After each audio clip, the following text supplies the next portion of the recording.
یہ ہے کہ ایسی چیزیں خریدنا کہ جس پر کسی جاندار کی تصویر بنی ہو۔ اب بدقسمتی سے آج کل بہت ساری چیزیں ایسی آتی ہیں کہ جس میں تصاویر بنی ہوتی ہیں، اور خاص طور پر عورت کی تصویر بنی ہوتی ہے، بے پردہ عورتوں کی تصویر ہوتی ہے۔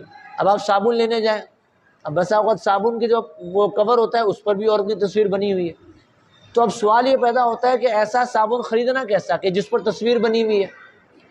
تو ایسی چیزیں خریدنا کہ جس میں تصویر بنی ہو یہ جائز ہے، کیونکہ یہاں پر آپ کا مقصد وہ تصویر خریدنا نہیں ہے، آپ اس تصویر کے پیسے نہیں دے رہے، آپ تو صابن خرید رہے ہیں یا آپ پتی کا پیک خرید رہے ہیں، اب اس پر تصویر بنی ہوئی ہے، اب یہ ایک الگ معاملہ ہے، لیکن آپ تصویر نہیں خرید رہے، آپ تو وہ چیز خرید رہے ہیں، تو آپ کا وہ چیز خریدنا یہ شرعاً جائز ہے۔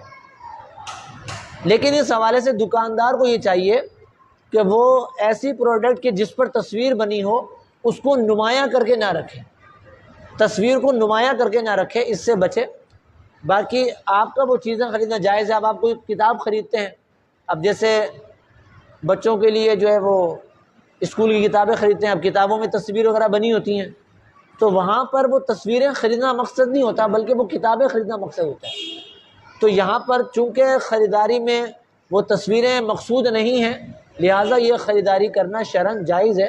ہاں اگر کوئی تصویر ہی خریدتا ہے تو تصویر کو خریدنا یہ شرعاً جائز نہیں۔